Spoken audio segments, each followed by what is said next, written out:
Now hey guys, welcome back to the channel, another Swiss 001 video, and what the hell do we have right in front of us? Yeah, welcome to another part of my showing weird planes that I found for the X-Plane Flight Simulator series that I have. You know, there's a lot of creative people out there that build their own planes, have their own ideas, and realize them in the flight simulator, and then upload them onto the internet, and I'm here to check them out. Now what we have got right in front of us is the Diamond DA42, but a little bit of a special version of that. Yeah, the user on the X-Plane org forum, Richra Roby, or however you pronounce that, had the idea of making this plane. Yeah, he experimented around with bicopters a little bit, and well, it looks like this. This is a VTOL version of the Diamond DA42, which is a normal, you know, propeller plane normally, but this definitely isn't. This is the VTOL version of that. And what I mean by VTOL is obviously vertical takeoff. Let's just go ahead and do a vertical takeoff just now. There we go, just put it to full power, and these engines are quite powerful apparently. Wow, that is really a lot of power. Oh, I mean, it does fly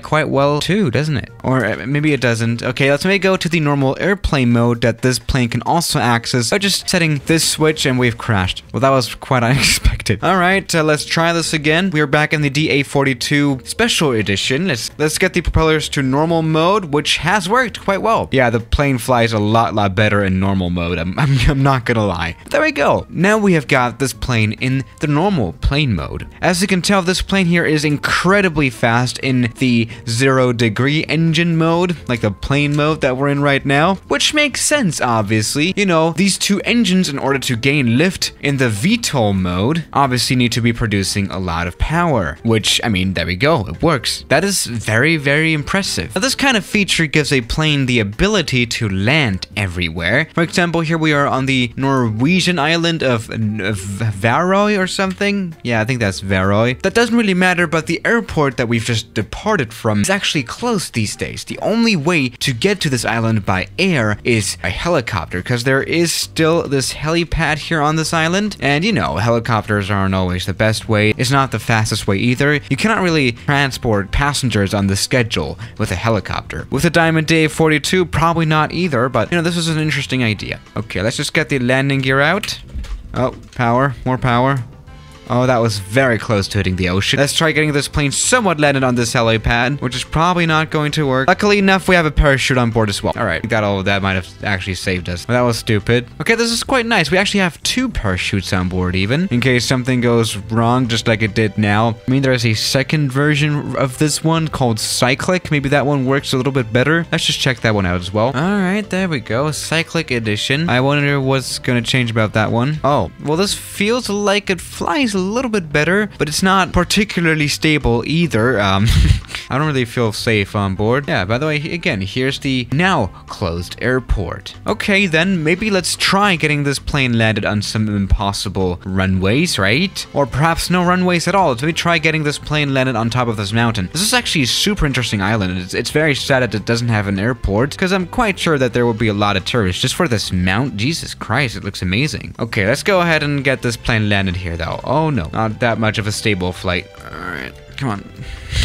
Oh no, we're falling off the cliff now. Oh, we're definitely falling off the cliff. Alright, that has not gone very well. That was more of a very hard landing. Yeah, there's definitely some room for improvements here with this plane. Here's another post saying I couldn't think of anything, so here's a flying battery. Yeah, thanks to the user AircraftBoy01, we now have a flying battery in X-Plane 11. Oh, I mean, honestly, this could be very good advertisement for Duracell to put like a battery design on a livery of an airline. I'm pretty sure Ryanair would do that. They would definitely be up for some kind of advertising like that. Alright, now we have actually taken off the Duracell plane. It does fly a lot better than the VTOL plane. For some reason, it genuinely does fly quite nice. But I think these engines do actually have afterburners, which is interesting. This is something that you can only see in something like a fighter jet, but you know, it's interesting to have stuff like that anyway. And of course, the Swiss 001 videos are always very political, and they always have a deeper meaning. For example, there's an oil rig right in front of us. Let's maybe pull some symbolic move by crashing this battery plane into the oil rig. You know what I'm going for, right? All right, there we go, into the oil rig.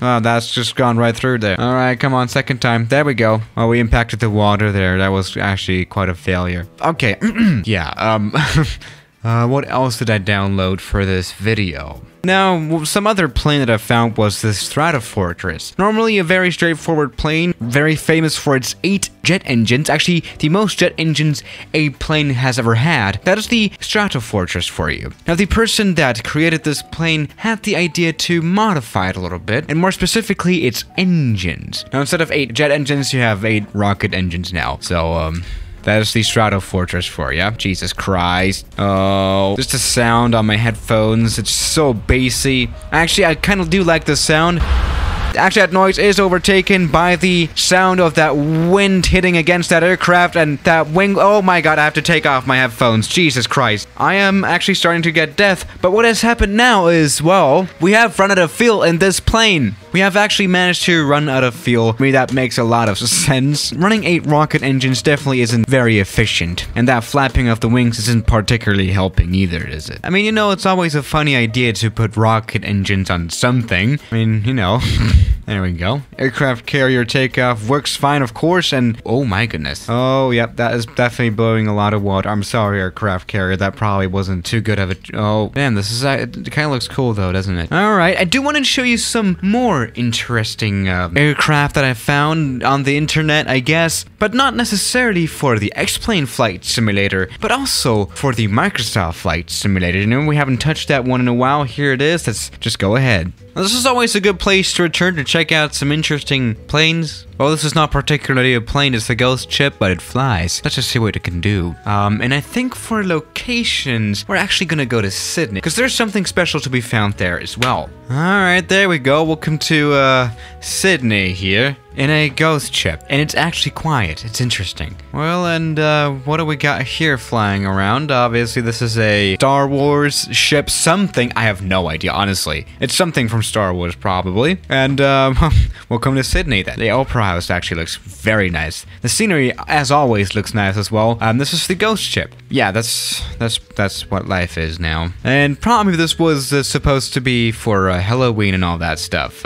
We've kind of missed that now. Okay. I do have another aircraft to show you, though. I think this is also Star Wars, isn't it? I think actually this is one of the mods that make a little more sense. Okay, never mind. We're flying a man. Is that all that is to it? Honestly, there has been quite a lack of interest in Microsoft Flight Simulator recently. That's what I felt like. It's become quite a normal thing now. And there's also not many mods out there just yet. I mean, it's been a while. I mean, this Flight Simulator hasn't been out for super long, only 3 months now. So we do have to give it a little bit of more time. And oh no. Alright, we're still flying though, but that is, I have no idea. So yeah guys, thank you for watching today's video. And I'll see you tomorrow as always. Good night.